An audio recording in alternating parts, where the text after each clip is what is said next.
దేశవ్యాప్తంగా ఉన్న ఎల్నినో ప్రభావంతో ఈసారి క్లిష్ట పరిస్థితులు ఎదురయ్యే ప్రమాదం ఉందని ఏపీ సీఎం చంద్రబాబు అన్నారు. తాగునీటికి తీవ్ర సమస్యలు ఎదురుకావచ్చని హెచ్చరించారు. సంక్షోభాన్ని అధిగమించేందుకు పగడ్బందీ చర్యలు చేపట్టాలని, తాగునీటికి తొలి ప్రాధాన్యం ఇవ్వాలని, పశుగ్రాసానికి కొరత రాకుండా చూడాలని, ఎక్కడ ఇబ్బందులు తలెత్తకుండా చూడాలని మంత్రులకు సూచించారు. అన్ని శాఖల సమన్వయంతో కలిసి పనిచేసి ఎల్నినో సంక్షోభాన్ని అధిగమించేందుకు కృషి చేయాలన్నారు. సచివాలయంలో జరిగిన మంత్రివర్గ సమావేశంలో ఎజెండా అంశాలపై చర్చ అనంతరం ఎల్నినోపై సీఎం మంత్రులతో సుదీర్ఘంగా చర్చించారు. ఈ విషయంలో ప్రజలకు వాస్తవ పరిస్థితులు వివరించాలన్నారు. ఈ సందర్భంగా మంత్రి నాదెండ్ల మనోహర్ జోక్యం చేసుకుని పశ్చిమ గోదావరి జిల్లాలో 50% లోటు వర్షపాతం ఉంటే 460% అధికంగా వరి విస్తీర్ణం జరిగినట్లు అధికారులు చూపుతున్నారని, ఇలాంటి పరిస్థితులను ఎలా అధిగమిస్తామని ప్రశ్నించారు. సీఎం స్పందిస్తూ ఇప్పటికే వేసిన వరిని బతికించేందుకు చర్యలు తీసుకుంటూనే అదనంగా ఎవరూ వరి సాగు చేయకుండా చూడాలన్నారు. వర్షాభావంతో రైతులు నష్టపోకుండా సబ్సిడీపై సీడ్ బాల్స్ అందించే అంశాన్ని పరిశీలించాలని ఆదేశించారు. బనకచర్ల మీదుగా గోదావరి కావేరీ లింక్తో తమిళనాడు, కర్ణాటక ప్రాంతాల్లో ఘర్షణ వాతావరణం తగ్గడంతో ఇటుపాటు తమిళనాడులో తాగునీటి సమస్యకు చెక్ పెట్టొచ్చని తెలిపారు. పొగాకు రైతుల సమస్యల పరిష్కారానికి 3 ప్రతిపాదనలపై కేబినెట్లో చర్చ జరిగింది. పొగాకు రైతులకు 60,000 వడ్డీ లేని రుణం ఇవ్వడం, లో గ్రేడ్ రకానికి పొగాకు బోర్డు నుంచి వయబిలిటీ గ్యాప్ ఫండ్ ఇవ్వడం, ఆథరైజ్డ్ క్రాప్ వేసిన వారికి ఆర్థిక సాయం చేయాలన్న ఈ 3 ప్రతిపాదనల కంటే వారి రుణాలను రీషెడ్యూల్ చేస్తే చాలా ఉపయోగకరంగా ఉంటుందని కొందరు మంత్రులు సూచించారు. అమరావతి క్వాంటమ్ వ్యాలీలో మరో కీలక ప్రాజెక్టు ఏర్పాటుకు పంజాబ్ నేషనల్ బ్యాంకు ముందుకొచ్చింది. అమరావతి క్వాంటమ్ కంప్యూటింగ్ సెంటర్లో క్వాంటమ్ ఫైనాన్స్ ఇన్నోవేషన్ హబ్ ఏర్పాటు చేసేందుకు ఏపీ క్వాంటమ్ మిషన్ పిఎన్బి మధ్య ఒప్పందం కుదిరింది. ముఖ్యమంత్రి చంద్రబాబు, పిఎన్బి సీఈఓ ఇటు ఎండి అశోక్ చంద్ర సమక్షంలో ఈ ఒప్పందం కుదుర్చుకున్నారు. దేశంలో బ్యాంకింగ్ రంగం కోసం ప్రత్యేకంగా క్వాంటమ్ ఫైనాన్స్ ఇన్నోవేషన్ హబ్ ఏర్పాటు చేసేందుకు ఏపీ ప్రభుత్వంతో ఒప్పందం కుదుర్చుకున్న మొట్టమొదటి బ్యాంక్గా పంజాబ్ నేషనల్ బ్యాంకు నిలిచింది. బ్యాంకింగ్ సేవల్లో సైబర్ భద్రతను పటిష్టం చేయడంతో పాటు ఆర్థిక మోసాలను ముందుగా గుర్తించే వ్యవస్థ ఏర్పాటుకు, భవిష్యత్ డిజిటల్ ఆర్థిక వ్యవస్థలను సురక్షితంగా నిర్వహించేందుకు పిఎన్బి ఈ క్వాంటమ్ ఫైనాన్స్ ఇన్నోవేషన్ హబ్ ఏర్పాటు చేస్తోంది. అమరావతిని క్వాంటమ్ సహా డీప్ టెక్నాలజీలకు కేంద్రంగా మార్చాలని సంకల్పించిన సీఎం చంద్రబాబు స్పష్టం చేశారు. డిజిటల్ అరెస్టు, సైబర్ నేరాలకు అడ్డుకట్ట వేయడంలో టెక్నాలజీ మరింత విస్తృతం అవ్వాలని పిఎన్బి ఉన్నతాధికారులకు సీఎం సూచించారు. మరోవైపు క్వాంటమ్ పరిశోధనలకు అమరావతి అత్యుత్తమ కేంద్రంగా మారుతుందని ముఖ్యమంత్రి చంద్రబాబు అన్నారు. వెలగపూడి సచివాలయంలో global quantum computing company Quantinuum CEO Rajiv Hazra CM చంద్రబాబును కలిశారు. ఈ ఏడాది డిసెంబర్ నాటికి అమరావతి క్వాంటమ్ కంప్యూటింగ్ కేంద్రం పనిచేయడం ప్రారంభిస్తుందని ప్రకటించారు. ఇప్పటికే టెస్టింగ్ ఫెసిలిటీలు అమరావతిలో ప్రారంభమయ్యాయని వెల్లడించారు.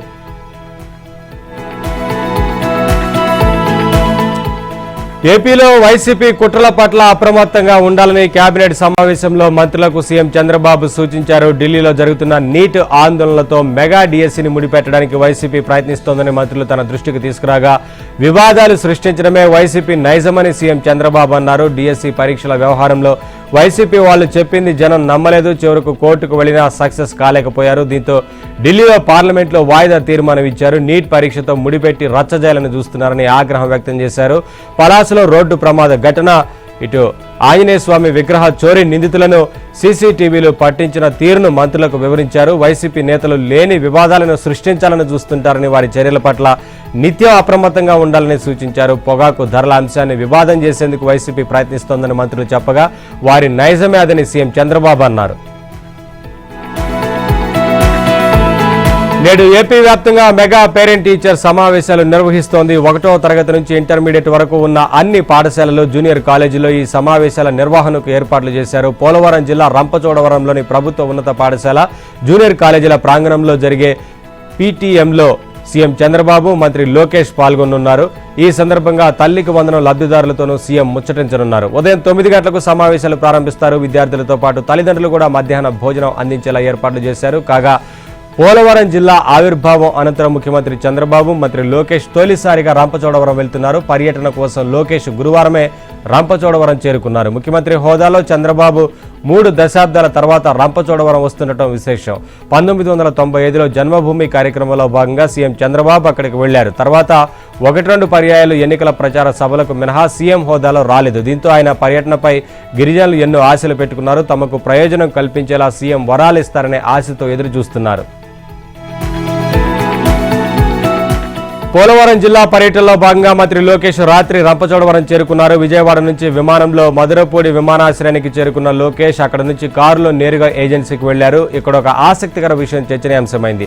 తన తాత నందమూరి తారక రామారావు తర్వాత ఓ గిరిజన గ్రామంలో బస చేసి ఆ చరిత్రను లోకేష్ తిరగరాశారు. నాడు 1983లో టీడీపీ అధికారంలోకి వచ్చిన తర్వాత దివంగత ఎన్టీఆర్ ముఖ్యమంత్రి హోదాలో మన్యం వెళ్లారు. మారేడుమిల్లి మండలం పందిరి మామిడి కోటలో గుడారం వేసుకుని బస చేశారు. ఇప్పుడు ఆయన మనవడు లోకేష్ అక్కడకు సమీపంలోని రంపచోడవరం మండలం పోలవరం శివారు జాగరంపల్లి గిరిజనగూడెంలో బస చేయడం విశేషం. రంపచోడవరంలో అన్ని హంగులతో ప్రభుత్వ అతిథి గృహాలు ఉన్నా లోకేష్ వాటిని కాదని జాగరంపల్లి వెళ్లారు. రాత్రి జాగరంపల్లికి చేరుకున్న మంత్రి లోకేష్ కు జిల్లా అధికారులు పలువురు పార్టీ నేతలు ఘన స్వాగతం పలికారు. నకిలీ పత్రాలతో ప్రైవేటు భూమిని ఆక్రమించిన వ్యవహారంలో వైసీపీ నేత మాజీ స్పీకర్ తమ్మినేని సీతారాం, ఆయన సతీమణి వాణి, కుమారుడు వెంకట శ్రీరామ్ చిరంజీవి నాగు ప్రధాన పాత్ర పోషించారని పోలీసులు హైకోర్టుకు నివేదించారు. భూ యజమాని మరణించినట్లు నకిలీ ధృవీకరణ పత్రం సృష్టించి రజనీ అనే మహిళను యజమాని కుమార్తెగా ఫ్యామిలీ మెంబర్ సర్టిఫికేట్ పొంది విలువైన భూమిని రిజిస్ట్రేషన్ చేయించుకున్నారని తెలిపారు. నకిలీ పత్రాలతో ఆస్తి రిజిస్ట్రేషన్కు ప్రణాళిక పిటిషనర్ల సమక్షంలో జరిగినట్లు వారి ఉద్యోగులే వాంగ్మూలం ఇచ్చారు. ఆస్తి రిజిస్ట్రేషన్ కోసం 72 లక్షలు చెల్లించినట్లు డాక్యుమెంట్లో పేర్కొన్నారు. గోల్డ్ లోన్ రూపంలో పిటిషనర్లు తీసుకున్న రుణం 20 లక్షలు మాత్రమే. ఆ సొమ్మును కూడా ఇతర అవసరాల కోసం ఖర్చు చేసినట్లు బ్యాంక్ స్టేట్మెంట్లో స్పష్టంగా ఉంది. పిటిషనర్లు పరారీలో ఉన్న కారణంగా వారిని అరెస్టు చేయలేకపోయాం. దర్యాప్తు ప్రాథమిక దశలో ఉందని, పిటిషనర్లను కస్టడీలోకి తీసుకుని విచారించాల్సి ఉందని, అందువల్ల వారికి ముందస్తు బెయిల్ మంజూరు చేయవద్దని పోలీసుల తరపున పబ్లిక్ ప్రాసిక్యూటర్ మెండ లక్ష్మీనారాయణ వాదించారు. ముందస్తు బెయిల్ మంజూరు చేయాలని కోరుతూ తమ్మినేని సీతారాం, ఆయన కుటుంబ సభ్యులు దాఖలు చేసిన ముందస్తు బెయిల్ పిటిషన్లపై ఇరువైపుల వాదనలు ముగిశాయి. న్యాయస్థానం తీర్పును రిజర్వ్ చేసింది. ఈ నెల 27న నిర్ణయం వెల్లడిస్తామని ప్రకటించింది. క్యూర్ పరిధిలో తాగునీటి సరఫరాకు సంబంధించి సమగ్ర ప్రణాళికను రూపొందించాలని తెలంగాణ సీఎం రేవంత్ రెడ్డి అధికారులను ఆదేశించారు. జీహెచ్ఎంసీ, ఎంఎంసీ, సీఎంసీలతో పాటు విలీన మున్సిపాలిటీలను తాగునీటి సరఫరాలో ఏకరూపత ఉండాలన్నారు. రానున్న 50 ఏళ్ల అవసరాలకు తగ్గట్లుగా మాస్టర్ ప్లాన్ ఉండాలని సూచించారు. హైదరాబాద్ మహానగర తాగునీటి సరఫరా సివరేజీ బోర్డు పరిధిలోని పనులపై ఎంసీహెచ్ఆర్డీలో సమీక్ష నిర్వహించిన సీఎం ఎల్నినో ప్రభావంతో వర్షాభావం నెలకొంది. ఈ నేపథ్యంలో తాగునీటి సరఫరాపై ప్రత్యేక శ్రద్ధ వహించాలని, హైదరాబాద్ చుట్టూ ఉన్న తాగునీటి వనరులను అనుసంధానించాలని అధికారులను సూచించారు. ఏవైనా కారణాలతో ఒక సోర్స్ నుంచి నీరు సరఫరా కాకపోయినా మరో సోర్స్ నుంచి వచ్చే నీటిని ఆయా ప్రాంతాలకు సరఫరా చేసేందుకు ఈ అనుసంధానం ఉపయోగపడుతుందన్నారు. జీహెచ్ఎంసీ పరిధిలో అనేక సంవత్సరాలుగా పలు ప్రాంతాల్లో 3-4 రోజులకు ఒకసారి తాగునీటి సరఫరా చేస్తున్నారు. ఇక ముందు ఆ పరిస్థితి ఉండకూడదని, రోజు విడిచి రోజు నీరు సరఫరా చేసేందుకు అవసరమైన చర్యలు వెంటనే చేపట్టాలని ఆదేశించారు. ప్రస్తుతం నిర్మాణంలో ఉన్న తాగునీటి సరఫరా పనులను 1.5 లోపు ఖచ్చితంగా పూర్తి చేయాలని అధికారులకు సీఎం తేల్చి చెప్పారు. అలాగే సీవేజ్ ట్రీట్మెంట్కి సంబంధించి ప్లాంట్ల నిర్మాణ పనులపై ఆరా తీసిన సీఎం వాటిని నిర్దేశిత సమయంలో పూర్తి చేయాలని ఆదేశించారు. ఎక్కడైనా న్యాయపరమైన సమస్యలుంటే వేగంగా పరిష్కరించుకునేందుకు ప్రయత్నించాలని సూచించారు. తాగునీటి సరఫరా పనులు, ఎస్టీపీల నిర్మాణ పనుల ప్రగతిపై ప్రతి నెల తనకు నివేదిక సమర్పించాలని అధికారులను ఆదేశించారు. పనుల పురోగతి గురించి తెలుసుకునేందుకు డాష్ బోర్డును ఏర్పాటు చేయాలని సూచించారు. రానున్న రోజుల్లో పరిశ్రమలు, వివిధ నిర్మాణ పనులలో గ్రే వాటర్ వాడేలా నిబంధనలు రూపొందించి అమలు చేయాలని సీఎం సూచించారు. వివాదాస్పద గ్లోబరీనా కంపెనీ కేటీఆర్ బినామీ సంస్థ అని తెలంగాణ ముఖ్యమంత్రి రేవంత్ రెడ్డి ఆరోపించారు. ఆ కంపెనీతో కేటీఆర్ కు నిజంగా సంబంధమే లేకుంటే దానిపై విచారణ కోరుతూ సీసీఎస్లో ఫిర్యాదు చేయాలని డిమాండ్ చేశారు. ఆయన ఫిర్యాదు చేస్తే విచారణ జరిపించి సదరు కంపెనీ అక్రమ లావాదేవీలన్నీ బయటకు తీస్తామన్నారు. అసెంబ్లీ ఆవరణలో మీడియా అడ్వైజరీ కమిటీ హాల్లో సీఎం రేవంత్ రెడ్డి మీడియాతో ఇష్టాగోష్ఠిగా మాట్లాడారు. బీఆర్ఎస్ అధికారంలో ఉన్నప్పుడు గ్లోబరీనా సంస్థకు ఇంటర్ పరీక్షా పత్రాలు దిద్దే కాంట్రాక్ట్ను అక్రమంగా కట్టబెట్టారని ముఖ్యమంత్రి ఆరోపించారు. ఆ కంపెనీ తప్పిదాల వల్ల 2019లో 27 మంది ఇంటర్ విద్యార్థులు ఆత్మహత్యలు చేసుకున్నారని అన్నారు. అప్పుడే ఆ కంపెనీని బ్లాక్ లిస్టులో పెట్టి క్రిమినల్ కేసు కట్టి లోపల వేయాల్సి ఉందని చెప్పారు. కేసీఆర్ అలా చేయకుండా వదిలేయడం వల్ల ఆ కంపెనీ కో-ఎంటీగా పేరు మార్చుకొని సిబిఎస్ఈ ప్రశ్నాపత్రాలు దిద్దే కాంట్రాక్ట్ పొందిందని అన్నారు. సిబిఎస్ఈ పరీక్షల నిర్వహణలోనూ ఇవే తప్పులు జరిగాయన్నారు. ఈ అవకతవకల ఆదర్శంగానే నీటి కుంభకోణం జరిగిందని ఆరోపించారు. గ్లోబరీనా సంస్థతో కేటీఆర్కు ఏం సంబంధం లేకుంటే ఆ కంపెనీ అవకతవకలపై విచారణ కోరుతూ సీసీఎస్లో ఫిర్యాదు చేయాలని డిమాండ్ చేశారు. నీట్ ప్రశ్నాపత్రాల లీక్పై దొంగలు పడ్డ 6 నెలలకు కుక్కలు మురిగినట్లుగా కేటీఆర్ ఇప్పుడు ధర్నా చేస్తున్నాడని ఎద్దేవా చేశారు. పిల్లలు రోడ్లపైన దెబ్బలు తింటుంటే వెంటనే ఎందుకు రోడ్లపైకి రాలేదని ప్రశ్నించారు. ఈ వ్యవహారంలో కేంద్ర మంత్రి ధర్మేంద్ర ప్రధాన్ రాజీనామాను బీఆర్ఎస్ ఎందుకు కోరట్లేదని నిలదీశారు. గ్లోబరీనా టెక్నాలజీ సంస్థతో తనకు ఎలాంటి సంబంధం లేదని, అది తన బినామీ సంస్థగా అంటూ తప్పుడు ప్రచారం చేసిన సీఎం రేవంత్ రెడ్డికి లీగల్ నోటీసులు జారీ చేశామని బీఆర్ఎస్ వర్కింగ్ ప్రెసిడెంట్ కేటీఆర్ తెలిపారు. రేవంత్ 48 గంటల్లో బేషరతుగా బహిరంగ క్షమాపణ చెప్పాలని డిమాండ్ చేస్తూ కేటీఆర్ ఒక ప్రకటన విడుదల చేశారు. ఈ అంశంపై వరంగల్లో మాట్లాడారు. గ్లోబరీనా తన బినామీ అనడం, సిబిఎస్ఈ కాంట్రాక్ట్లు ఇప్పించారనడం అవాస్తవం. ఆ సంస్థతో తనకు ఎలాంటి ఆర్థిక సంబంధాలు కానీ యాజమాన్య హక్కులు కానీ లేవు. దీనిపై లై డిటెక్టర్, సిఐడి సహా ఏ విచారణకైనా సిద్ధం. అత్యున్నత పదవిలో ఉండి బాధ్యతారహితంగా నిరాధార ఆరోపణలు చేయడం సరికాదు. రాజకీయ లబ్ధి కోసమే తన ప్రతిష్టను దెబ్బతీసేలా సీఎం రేవంత్ ఆరోపణలు చేశారని ప్రశ్నించారు. దేశ ప్రజల కోసం ఇందిరాగాంధీ, రాజీవ్ గాంధీ ప్రాణ త్యాగాలు చేశారని, మరి బీజేపీలో ఎవరైనా దేశం కోసం ప్రాణాలు అర్పించిన వారు ఉన్నారా అని టీపీసీసీ వర్కింగ్ ప్రెసిడెంట్ జగ్గారెడ్డి ప్రశ్నించారు. నీట్ పేపర్ లీకేజీపై కాంగ్రెస్ అగ్రనేతలు రాహుల్ గాంధీ, ప్రియాంక గాంధీలు చేస్తున్న ఆందోళనలకు మద్దతుగా సంగారెడ్డిలో 1000 మంది కాంగ్రెస్ కార్యకర్తలతో కలిసి జగ్గారెడ్డి పాదయాత్ర నిర్వహించారు. ఇందులో అందరూ బ్లాక్ టీషర్ట్లు ధరించి పాల్గొన్నారు. నీట్ పేపర్ లీకేజీతో లక్షల మంది విద్యార్థులు నష్టపోయారని జగ్గారెడ్డి ఆరోపించారు. పరీక్ష రాసిన పిల్లల తల్లిదండ్రులకు ఆ బాధ తెలుసని, బీజేపీ పార్టీ నేతల పిల్లలు నీట్ ఎగ్జామ్ రాయలేదేమో, అందుకే వారికి ఆ బాధ కలగడం లేదని విమర్శించారు. సంగారెడ్డిలో ఓ స్టూడెంట్కి నీట్ ఎగ్జామ్లో మొదటిసారి 444 మార్కులు వస్తే, రెండోసారి రాస్తే 386 మార్కులే వచ్చాయన్నారు. రెండోసారి వచ్చిన ఫలితాలతో ఆ అమ్మాయి నీట్కి క్వాలిఫై కాలేదన్న విషయాన్ని గుర్తు చేశారు. దీనికి బాధ్యత ఎవరు వహిస్తారో ప్రధాని మోదీ సమాధానం చెప్పాలని జగ్గారెడ్డి డిమాండ్ చేశారు. దేశ వ్యతిరేక శక్తులు ఏకమై నిరసనల పేరుతో ప్రజాస్వామ్యంపై దాడి చేస్తున్నాయని కేంద్ర మంత్రి కిషన్ రెడ్డి ఆరోపించారు. భారత్ను ముక్కలు చేయాలని, నిర్వీర్యం చేయాలని ఆలోచనతో ఉన్న అసాంఘిక శక్తులు జంతర్ మంతర్ వద్దకు చేరి ధర్నాలు చేస్తున్నాయని మండిపడ్డారు. రాజకీయ విద్యార్థులు, యువతను అడ్డుపెట్టుకుని కాంగ్రెస్, లెఫ్ట్ పార్టీలు అరాచకాలకు పాల్పడుతున్నాయని ఆరోపించారు. విపక్షాలకు విద్యార్థుల భవిష్యత్తు, దేశ భద్రత అవసరం లేదని, అధికారం పోతే ఏ వ్యవస్థకైనా కూల్చేస్తామన్నట్టుగా ప్రవర్తిస్తున్నాయని ఆరోపించారు. విద్యార్థులపై కాంగ్రెస్కు ప్రేమ లేదని, ఆ పార్టీది పేపర్ లీకుల చరిత్ర అని, దేశంలోని అన్ని వ్యవస్థలను కూల్చే ప్రయత్నం చేస్తోందని, విద్యార్థులను ఎగదోసి దేశంలో శాంతి భద్రతలకు విఘాతం కలిగించేందుకు ప్రయత్నిస్తోందని కిషన్ రెడ్డి తీవ్ర ఆరోపణలు చేశారు. సంఘ విద్రోహ శక్తులు ధర్నాలో చేరి పోలీసులపై దాడులు చేయిస్తున్నాయని ఆరోపించారు. తన అధికారిక నివాసంలో ఏర్పాటు చేసిన సమావేశంలో కిషన్ రెడ్డి మాట్లాడారు. గత కాంగ్రెస్ పాలనలో పేపర్ లీకులు జరిగితే రాజీనామా చేయని ఆ పార్టీ నేతలు ఇవాళ బీజేపీ ప్రభుత్వం రాజీనామా చేయాలని అడుగుతున్నారని, రాహుల్ గాంధీ, రేవంత్ రెడ్డికి తమను రాజీనామా చేయాలని అడిగే నైతిక హక్కు లేదన్నారు. రాహుల్ వల్ల విద్యార్థులకు నష్టం తప్పితే జరిగేదేమీ లేదని, ఒరిగేదేమీ ఉండదని విమర్శించారు. నిరుడు 10వ తరగతి ప్రశ్నాపత్రం లీక్ అయినప్పుడు సీఎం రేవంత్ తన వద్దే ఉన్న విద్యాశాఖను ఎందుకు వదులుకోలేదని ప్రశ్నించారు. దీనిపై సమాధానం చెప్పకే నీట్ పేపర్ లీక్పై తమను ప్రశ్నించాలని సూచించారు. బోరుబావుల కింద ఎట్టి పరిస్థితుల్లోనూ వరి సాగు చేయదని తెలంగాణ మంత్రి తుమ్మల నాగేశ్వరరావు రైతులకు విజ్ఞప్తి చేశారు. రాబోయే నెలలో కూడా ఎల్నినో ప్రభావం కొనసాగుతుందని, ప్రస్తుతం 23 జిల్లాల్లో లోటు వర్షపాతం ఉందని తెలిపారు. ఈ ఖరీఫ్తో పాటు వచ్చే యాసంగి సీజన్ పైన ఎల్నినో ప్రభావం ఉంటుందని అన్నారు. రైతులు పప్పు ధాన్యాలు, చిరుధాన్యాలు, ఉద్యాన పంటలు సాగు చేయాలని సూచించారు. ఎల్నినో ప్రభావంపై గురువారం సచివాలయంలో తుమ్మల సమీక్ష నిర్వహించారు. తెలంగాణలో 1-2 జిల్లాల్లో మినహా ఎక్కడా సాధారణ వర్షపాతం నమోదు కాలేదని తెలిపారు. 2 రోజులుగా అక్కడక్కడ కురుస్తున్న వర్షాలను చూసి రైతులు వరి సాగు చేయాలని నిర్ణయించుకోదని కోరారు. భూగర్భ జలాలు వేగంగా పడిపోతున్నాయని, బోరుబావుల కింద వరి సాగు చేయదని చెప్పారు. కాగా రైతులకిచ్చే పంట రుణాలను పెంచాలని బ్యాంకులను తుమ్మల ఆదేశించారు. దేశంలో శరవేగంగా అభివృద్ధి చెందుతూ ఉద్యోగ అవకాశాలు అధికంగా కల్పిస్తున్న 10 నగరాల విశాఖపట్నం ప్రథమ స్థానంలో నిలిచింది. ఉద్యోగ అవకాశాలపై విస్తృత సమాచారం అందించే లింక్డ్ఇన్ సంస్థ ఇటీవల ద్వితీయ శ్రేణి నగరాల్లో సర్వే నిర్వహించింది. 25 లక్షల మంది నుంచి అభిప్రాయాలు సేకరించింది. వీటి ఆధారంగా ప్రతిభకు అవకాశం కల్పిస్తూ ఉద్యోగ అవకాశాలు కల్పిస్తున్న 10 నగరాల జాబితాను రూపొందించింది. అందులో విశాఖపట్నం మొదటి స్థానం దక్కించుకోగా, ఆ తర్వాతి స్థానాల్లో లుధియానా, సూరత్, వడోదర, ప్రయాగ్రాజ్, రాజ్కోట్, జబల్పూర్, రాంచీ, రాయ్పూర్, విజయవాడ నిలిచాయి. విశాఖపట్నంలో ఏఐ డేటా సెంటర్లు, లుధియానాలో తయారీ రంగం, రాయ్పూర్లో ఐటీ ఎకోసిస్టమ్ అభివృద్ధి చెందడం వల్ల ఆయా నగరాల్లో ఉపాధి అవకాశాలు ఎక్కువగా వస్తున్నాయని సర్వే నివేదికలో లింక్డ్ఇన్ తెలిపింది. విశాఖపట్నం డిజిటల్ ఎకానమీ, మౌలిక వసతుల రంగంలో భారీ స్థాయిలో పెట్టుబడులు ఆకర్షించిందని, డేటా సెంటర్ల ఏర్పాటు కోసం గూగుల్ 1.35 లక్షల కోట్లు, రిలయన్స్ 1.6 లక్షల కోట్లు పెట్టుబడి పెడుతున్నాయని లింక్డ్ఇన్ సంస్థ వివరించింది. ఉద్యోగ అవకాశాల కల్పన విషయంలో విజయవాడకు జాతీయ రహదారి ఆయుపట్టుగా నిలిచిందని లింక్డ్ఇన్ తెలిపింది.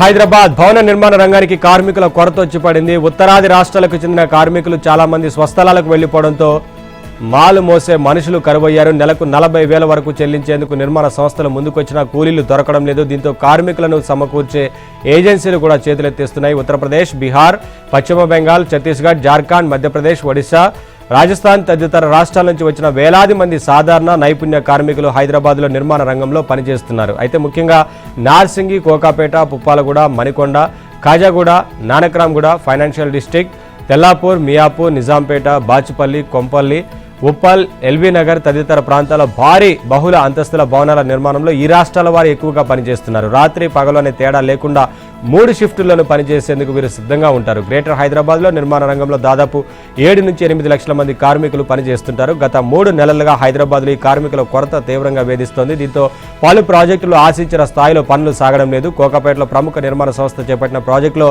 6 నెలల క్రితం వరకు రోజుకు ఒక్కో షిఫ్ట్లో 300 మంది వరకు పనిచేసేవారు. ప్రస్తుతం 100 మందితోనే పనిచేస్తున్నారు. ఉత్తరాది కార్మికులు చాలా మంది సొంత ప్రాంతాలకు వెళ్లి తిరిగి రాకపోవడమే ఈ కొరతకు కారణమని పరిశ్రమ వర్గాలు తెలిపాయి.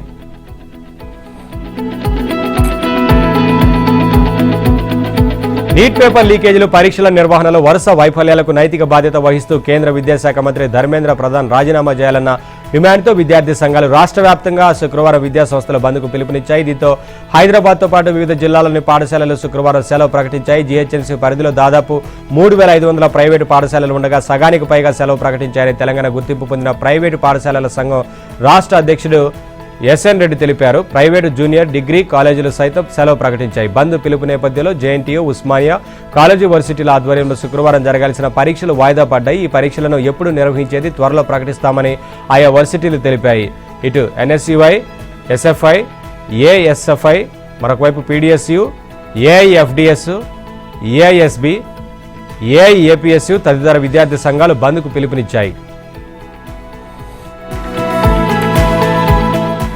ఢిల్లీలో సీజేపీ నిరసన ప్రదర్శనలో పాల్గొన్న వారిపై పోలీసులు కఠిన చర్యలకు సిద్ధమవుతున్నారు. హింసకు పాల్పడ్డ వారి పాస్పోర్ట్లు రద్దు చేయాలని భావిస్తున్నారు. సీసీటీవీ ఫుటేజ్, వీడియోల ఆధారంగా ఆందోళనలో పాల్గొన్న వారిని గుర్తించి వారిపై జాతీయ భద్రతా చట్టం కింద నిర్బంధ అధికారులను వినియోగించుకునే దిశగా అడుగులు వేస్తున్నారు. అయితే ఎన్ఎస్ఏ చట్టం ప్రకారం ఢిల్లీ పోలీస్ కమిషనర్కు ప్రత్యేక అధికారులు కల్పిస్తూ లెఫ్టినెంట్ గవర్నర్ ఉత్తర్వు జారీ చేశారు. దాని ప్రకారం 12 రోజుల నుంచి 12 నెలల పాటు ముందస్తుగా నిర్బంధించే అధికారం పోలీసులకు కలుగుతుంది.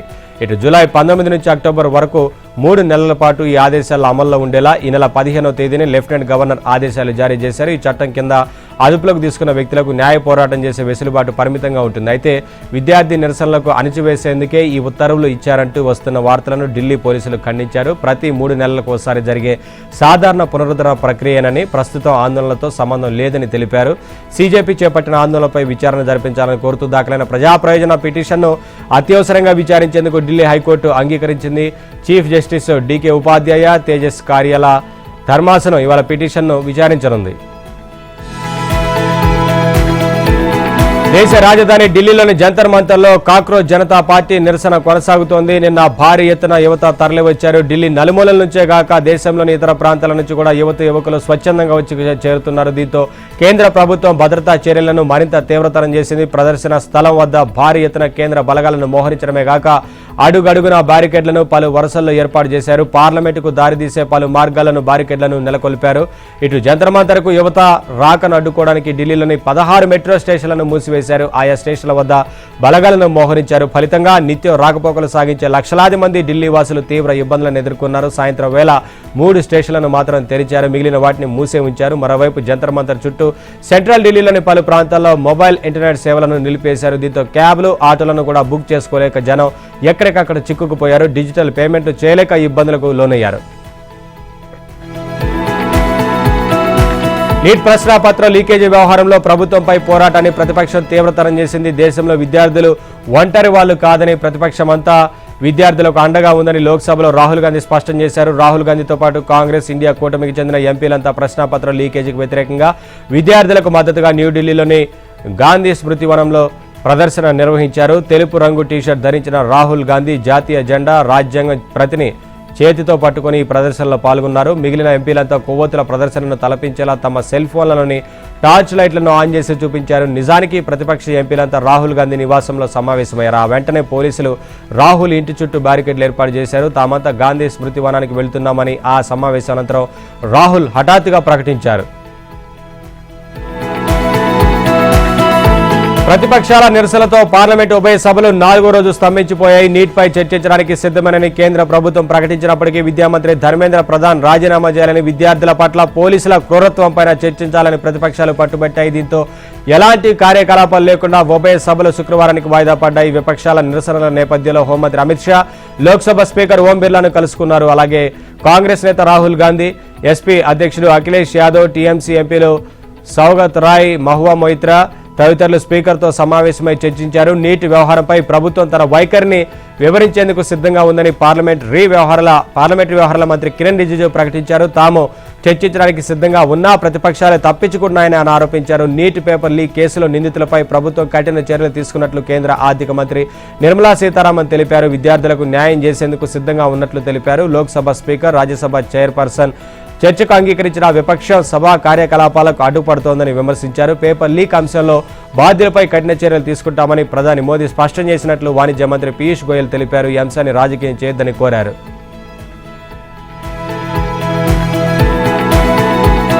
గత కొన్ని వారాలుగా దేశాన్ని కుదిపేస్తున్న NEET paper leakage, cockroach Janata Party CJP ఉద్యమంపై ప్రధాని మోదీ కీలక ప్రకటన చేశారు. ప్రశ్నాపత్రాల లీకేజీలకు బాధ్యులైన వారిని కఠినంగా, త్వరగానే శిక్షలు పడేలా ఫాస్ట్ ట్రాక్ కోర్టులను ఏర్పాటు చేయాలని ప్రభుత్వం నిర్ణయించిందని తెలిపారు.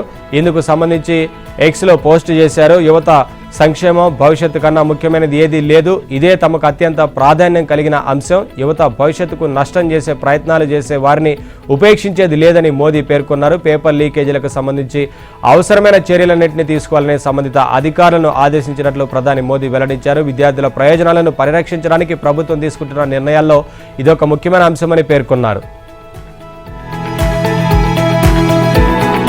ప్లేస్టోర్, సెర్చ్ ఇంజన్ల ద్వారా వినియోగదారులను తన సొంత సర్వీసుల వైపు మళ్లిస్తూ పోటీదారులకు నష్టం కలిగేలా వ్యవహరించినందుకు గూగుల్కు యూరోపియన్ యూనియన్ 890 మిలియన్ యూరోల భారీ జరిమానా విధించింది. భారత కరెన్సీలో ఏకంగా 9,786 కోట్లకు పైమాటే. గూగుల్ ఇలా చేయడం డిజిటల్ యాంటీ ట్రస్ట్ నిబంధనలను ఉల్లంఘించడమేనని EU తెలిపింది. దీనివల్ల అమెరికా అధ్యక్షుడు ట్రంప్ ఆగ్రహానికి లోనయ్యే ప్రమాదం ఉందని తెలిసినా యూరప్ దేశాలపై సుంకాలు పెంచేస్తానంటూ ట్రంప్ ఇప్పటికే రంకెలు వేస్తున్నా EU మాత్రం తెర వెనుక గూగుల్కి ఈ స్థాయిలో ఇప్పటికే గూగుల్కి సంబంధించి వెరవక ఈ స్థాయిలో భారీ జరిమానా విధించడం గమనార్హం అని చెప్పొచ్చు. నిజానికి అమెరికా కంపెనీలపై జరిమానాలు విధిస్తే అందుకు ప్రతీకారం తీర్చుకుంటామని ట్రంప్ గతంలోనే హెచ్చరిక జారీ చేశారు. ఆయన హెచ్చరికలకు కారణం గతంలో EU గూగుల్పై వేసిన 4.1 బిలియన్ యూరోల జరిమానా.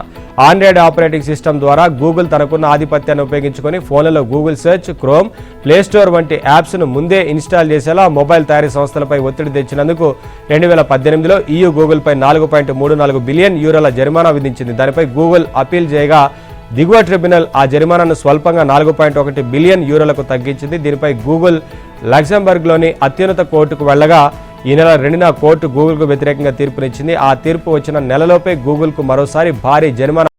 T20 వరల్డ్ ఛాంపియన్ భారత జట్టు వరుస ఓటములకు బ్రేక్ పడింది. అలాగే కెప్టెన్ శ్రేయస్ అయ్యర్ కూడా ఎట్టకేలకు గెలుపు రుచి చూశాడు. ముందుగా పేసర్ మయాంక్ అంతర్జాతీయ క్రికెట్లో తన పునరాగమనాన్ని ఘనంగా చాటుకోగా ఆ తర్వాత వండర్ కిడ్ వైభవ్ సూర్యవంశీ 19 బంతుల్లో 4 ఫోర్లు, 4 సిక్సర్లతో 50తో బ్యాటింగ్లో తడకా చూపాడు.